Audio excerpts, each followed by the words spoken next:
The Wednesday before Good Friday is often referred to as Spy Wednesday or Dark Wednesday.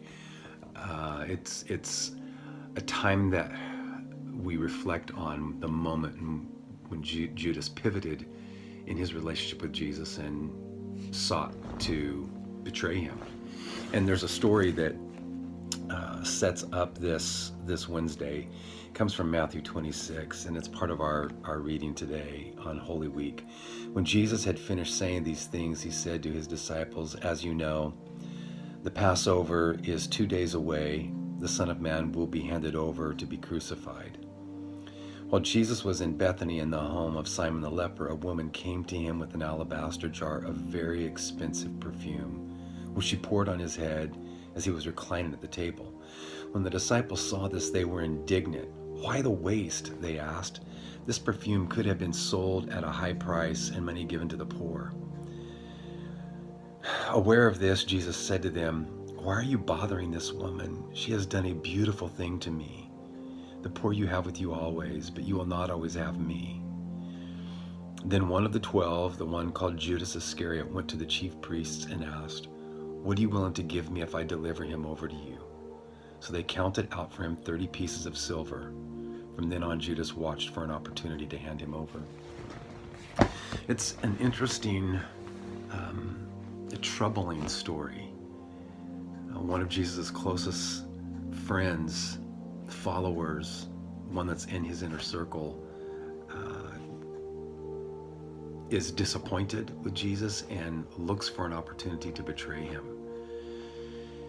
This story, I think, really, there's like a lot going on in the heart to look at. But on the surface, we see the tension between social justice and personal justice, between doing something for our sense of moral superiority,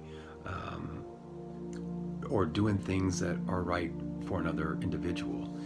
And it doesn't seem that they're indignant at Jesus. The disciples don't seem to be indignant at Jesus because Jesus defends the woman.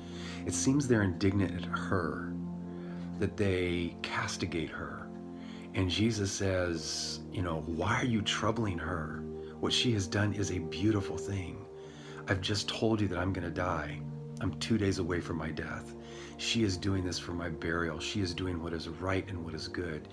There will always be opportunity to meet the needs of social justice.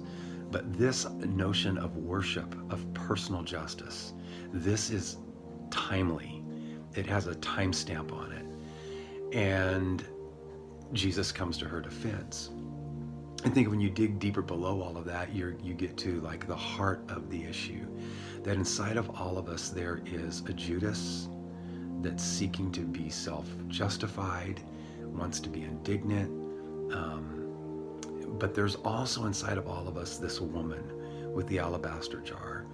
There's one within us that seeks to worship, that seeks to honor, that seeks to love, that seeks to live in the kairos, in the moment, and knowing what is right to do within that moment.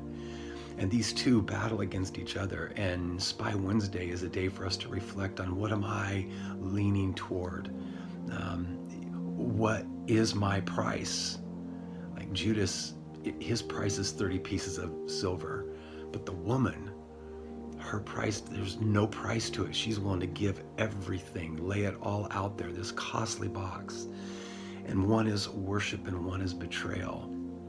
One is affection and a recognition of gratitude for what's been done in their life, and the other one is entitlement, being indignant and thinking that they know what's right. And I think when I come to Spy Wednesday, it's a moment for me to reflect on my heart and say, okay, what is my price? And Father, keep me and cleanse me from leaning towards that part of me that would want to be like Judas.